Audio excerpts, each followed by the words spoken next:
Well, good afternoon, everyone.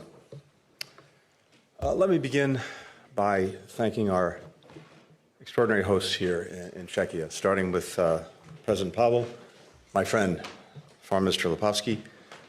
Thank them for hosting this meeting of NATO's foreign ministers in advance of the NATO summit, but more important, to thank them for the remarkable ally and partner that Czechia is, demonstrating over these 25 years of its membership in the alliance how much it contributes to our common defense, to our common purpose, and to sustaining our common values. I also want to thank Secretary General Stoltenberg. I've said this many times before, it bears repeating. His vision, his tenacity, his leadership of this alliance during a highly consequential decade has been nothing short of remarkable. And he's got more leadership to do as we get to the summit in Washington. It's not an overstatement to say that this is a critical moment for transatlantic security. We've seen in recent weeks Putin ramping up an offensive against Ukraine in Kharkiv in the northeast, Ukrainians continuing to show extraordinary courage in resisting the Russian aggression. The Kremlin's also been intensifying its hybrid attacks against frontline states, NATO members, setting fire and sabotaging supply warehouses, disregarding sea borders and demarcations in the Baltics, mounting more and more cyber attacks, continuing to spread disinformation. I can tell you that in the meeting of foreign ministers today, virtually every ally was seized with this intensification of Russia's hybrid attacks. We know what they're up to, and we will respond both individually and collectively as necessary. More broadly, the stakes couldn't be higher in this moment. We know that if Russia's aggression is allowed to proceed in Ukraine with impunity, it will not stop with Ukraine. And other would-be aggressors in other parts of the world will take note and consider pursuing their own aggressions.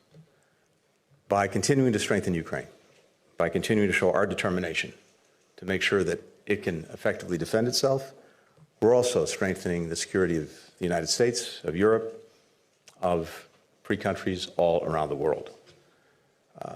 I was in Kyiv a couple of weeks ago, and one of my messages then was that Ukraine is not alone. As the Ukrainian people continue to fight for their freedom, for their independence, for their prosperity, for their democratic future, a future where they decide for themselves the trajectory of their country, they're not alone. The United States is with them. Ally after ally in NATO and many countries beyond are with them as well. And I heard that reinforced loudly and clearly today among the NATO allies. Since Congress passed the President's supplemental budget request of $60 billion last month, with overwhelming bipartisan support in our country, we've sent assistance surging to the front. Tens of thousands of artillery rounds, thousands of anti-tank mines, air defense capabilities, already making a difference. Partners are speeding up their own deliveries to Ukraine, doing more than their share. We saw yesterday, and some of you were with us, how Czechia is sourcing artillery shells around the world and transferring tanks as well to Ukraine. The Netherlands and Germany are contributing additional Patriot air defense systems. Sweden is sending $1.3 billion for radar surveillance aircraft, artillery shells, armored vehicles, and the list continues. Thanks to the extraordinary bravery of the Ukrainians, and thanks to this enduring, strong support from partners, the front in the east and northeast is stabilizing. And of course, Ukraine has made significant gains in the Black Sea, pushing back the Russian fleet, allowing Ukraine to continue to grow its economy by exporting, in fact, exporting through the Black Sea as much, even more, than it was before the Russian aggression in February of 22. So at this pivotal time, the work of the alliance and the NATO summit itself that we'll host in Washington is, I think, more important than ever. We look forward to welcoming our NATO allies to Washington.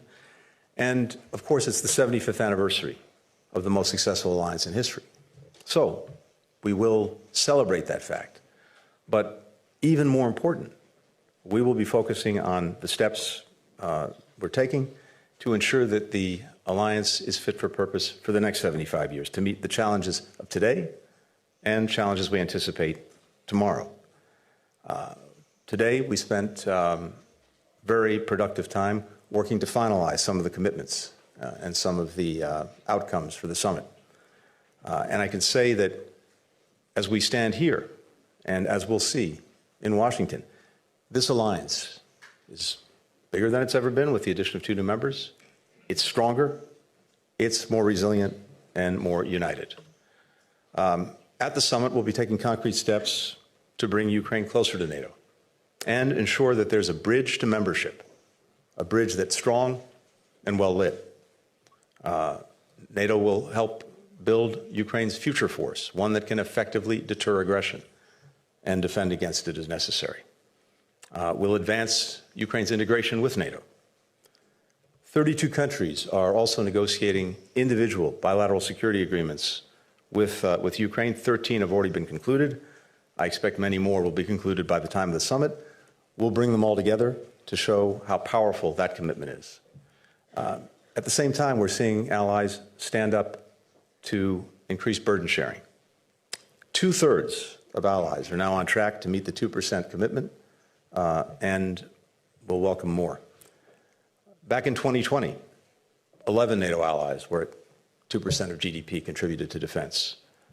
By the time of the summit, we expect that number will be over 20. We're also working in the alliance to strengthen the alliance's collective deterrence and defense. We're ramping up production. We're strengthening our defense industrial bases. We'll have new regional plans that will spell out how and what allies need to do and will do to protect every inch of NATO territory. And we're deepening cooperation between NATO and critical partners, the European Union, partners in the Indo-Pacific. And here, just as allies today were seized with the hybrid threat that has grown from Russia, they were also seized with China's support for Russia's defense industrial base. And as I've had occasion to discuss before, including in China, what we've seen from China is not the provision of weapons to Russia, but the provision of critical inputs that have allowed Russia to accelerate its own production of tanks, of missiles, of shells. 70% of the machine tools that Russia is currently importing are coming from China. 90% of the microelectronics that China is importing are coming from China. And I heard ally after ally today raise their deep concern about this, and it only made even more clear to me what I shared with Chinese counterparts in Beijing. China cannot expect, on the one hand, to improve relations with the countries of Europe, while on the other hand, fueling the biggest threat to European security since the end of the Cold War. None of us are under any illusions about the challenges we face today and will continue to face in the days and months ahead. But 25 years ago, as Czechia joined NATO ahead of the alliance's 50th anniversary, a daughter of Prague, my friend, mentor, predecessor, Madeleine Albright, reminded us that, and I quote, "When we stand together, no force on earth is more powerful than our solidarity on behalf of freedom." That conviction was reinforced for me today by what I heard from all of our allies, and I can tell you it will be further reinforced when we come together in Washington. It's been true for the last 75 years. We're on track to make sure that it's true for the next 75. For the first question, we'll go to Humaira Pamuk with Reuters. Hello, good afternoon, Mr. Secretary. I have two questions, one on Ukraine, one on Gaza. So the Biden administration has allowed Ukraine to strike targets inside Russia to defend Kharkiv. Do you leave the door open for this decision to be expanded to other cities and targets that are deeper inside Russia? And since it took the Biden administration a while to make this decision, I'm wondering, do you think you were too cautious? Or has your intelligence assessment on the possibility of Putin using tactical nuclear weapons has shifted? And on Gaza, the UN said humanitarian aid going into Gaza has dropped by 2/3 since Israel began its Rafah offensive. Your colleague, USAID Administrator Samantha Power, who's an expert on genocide, yesterday said the humanitarian conditions in Gaza were now worse than ever. On April the 4th, President Biden conditioned U.S. military aid to Israel on improvement of the aid situation, among other things. So I'm wondering, why isn't the current dire picture in Gaza triggering a bigger policy shift? Thank you. Great. Thanks, Amira. So with regard to the use of U.S. arms by Ukraine and Russia, I said this the other day. The hallmark of our engagement, our support for Ukraine over these more than 2 years, has been to adapt and adjust as necessary to meet what's actually going on the battlefield, to make sure that Ukraine has what it needs, when it needs it, to do that deliberately and effectively. And that's exactly what we're doing in response to what we've now seen in and around the Kharkiv region. Over the past few weeks, Ukraine came to us and asked for the authorization to use weapons that we're providing to defend against this aggression, including against Russian forces that are massing on the Russian side of the border and then attacking into Ukraine. That went right to the president, and as you've heard, he's approved the use of our weapons for that purpose. Going forward, we'll continue to do what we've been doing, which is, as necessary, adapt and adjust. And that, as I said, has been a hallmark of our engagement. It will continue to be. As I've also said many, many times, we want to make sure that we're proceeding deliberately as well as effectively. So I think time and again, we've adapted, we've adjusted, we've provided Ukraine with the systems, the weapons that it's needed. But again, as I've shared with you many times before, for example, when it comes to weapon systems, we also want to make sure that they have the necessary training to use the weapons and they have the necessary capacity to maintain them. So you have to look at this in a comprehensive way. And I think if you look back, as well as look at what we're doing now, it reflects a very deliberate determination to make sure that we're getting Ukraine what they need when they need it. With regard to Gaza and the humanitarian situation, the humanitarian situation remains dire for people in Gaza. We've seen changes, some positive changes, but the net effect is not there. The positive changes are that, of course, crossings in the north have been opened in recent weeks, including Zakim. We have a route from Jordan that is getting trucks in. If you look at the number of trucks that are actually getting to Gaza and going in, it's up significantly. But distribution within Gaza is not working effectively. And part of the reason for that are the combat operations in the south. In addition, Rafah gate continues to be closed. President Biden secured an agreement with Egypt and with Israel to make sure that goods could go through Kerem Shalom, including goods coming from Egypt. But Rafah remains closed, and that's a real problem. So the focus that we have, continue to have, and are working on intensely every day is, again, making sure that we're not just measuring inputs, we're measuring impact. And yes, the impact remains insufficient in terms of addressing the acute needs of children, women, and men in Gaza. But it's a moving story every day as we're working intensely to make sure that the different access points are working and then distribution within Gaza is working more effectively. And that's what we're focused on. Sir, since President Biden conditioned this on it, then why wouldn't you use that leverage? United States provides almost 70% of Israel's weapons. That gives it a big leverage, and President Biden specifically conditioned it on this and other things. Why wouldn't you use that policy? The issue is the conditions are such that the effective distribution of aid is being impeded, and that's what we're working on, trying to make sure that the conditions are there, and there are ways of doing this much more effectively. We're trying to get the results. That's what I'm focused on. For the next question, Henry Foy with the Financial Times.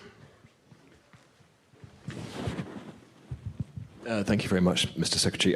We know that Ukraine hopes, and in some regards expects, an invitation to join NATO at the summit. We also know that your administration and other countries are opposed to that this summer.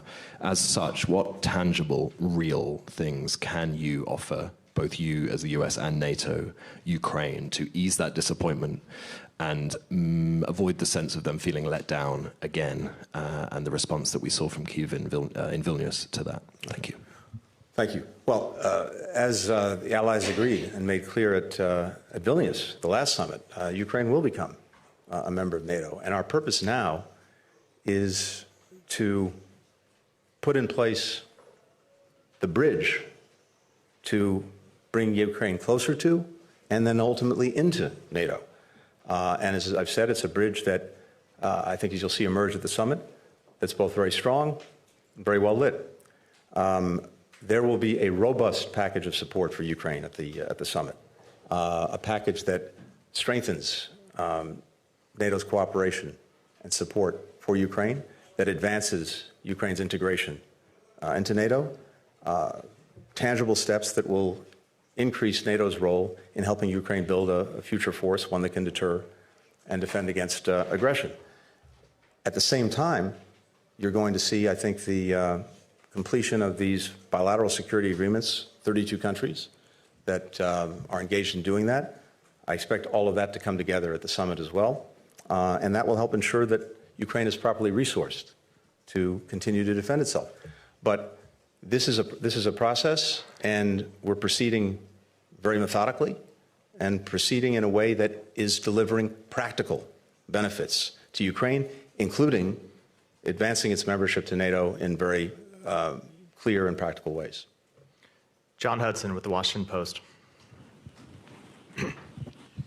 Thanks, Mr. Secretary. You don't do domestic politics, but you do. Good, thank you. But you do represent the United States on the world stage. What are you hearing from foreign counterparts about the guilty verdict in the Trump trial? I really have nothing to share on that. We have diplomatic conversations that will remain just that, diplomatic conversations in private. Former President Trump's trial was defined by his efforts to castigate and delegitimize a court of law. Does that give you any pause about how the Biden administration has responded to another court of law, the International Criminal Court, as well as the International Court of Justice with regards to Gaza? I'm not going to comment on the first part of your question because, as I've long said, I don't do politics, I do policy. With regard to policy and the ICC, look, we've been very clear about this. The decision that the prosecutor made was, in our judgment, profoundly wrong-headed, and in creating an equation between Hamas and Israel, Hamas's leaders and Israel's democratically elected leaders, as we've said, and as I've said, it's quite frankly shameful. The reality is that the court was created for a very good reason, to be a court of last resort, one that would swing into action where a country either couldn't or wouldn't effectively police itself. And so the principle of what's called complementarity is at the heart of the court's creation and what it does. And in Israel, you have a vibrant, independent, and very active judicial system. And in the case of Gaza as well, there are many incidents that are under investigation, including some under criminal investigation. There's a case right now before the Israeli Supreme Court about the alleged denial of humanitarian assistance for Gazans. And so Israel and its system, its democratic system, with independent courts and judges, as well as a military justice system that can effectively investigate any allegations of abuse, that should be allowed to run its course. And given that, never mind the fact that we don't accept the jurisdiction of the court over Israel, but leaving that aside, Israeli justice should be allowed to run its course. Finally, I think it's very deeply unfortunate that Israel was prepared to cooperate with the investigation, even while rejecting the jurisdiction of the court. And yet, the prosecutor chose not to pursue that cooperation. And just lastly, the Kremlin has put out a statement saying that the trial shows the White House is eliminating Biden's political rivals.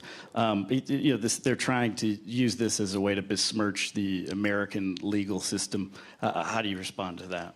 I would say that's a classic case of projection. And for the last question, Alexander von Namen with Deutsche Welle. Thank you very much. Secretary, you've mentioned China and how they are propping up the Russian war economy. And Jens Stoltenberg said today as well that without the deliveries from China, Russia would not have been able to conduct the war against Ukraine the way they do. So is there anything you can do about it? And if yes, what are you planning to do about that? Thank you. Yes. Again, this is something that ally after ally was seized with today. I heard it from virtually everyone in the room.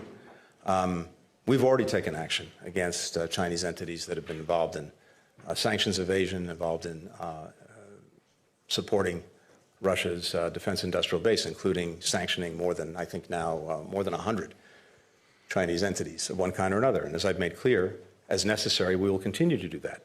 From what I heard today, Europeans are also very seized with this. And I would expect to see actions taken by Europeans, by Europe. And again, I come back to this proposition that's so clear. Russia getting this support from China is, as Secretary General said, a huge difference maker right now on the battlefield. And for China to purport to have better relations with countries in Europe while fueling this, what I believe is the biggest threat, and what Europeans believe is the biggest threat to their security since the end of the Cold War, does not add up. And I think that will continue to have consequences going forward. Thank you. Thank you all.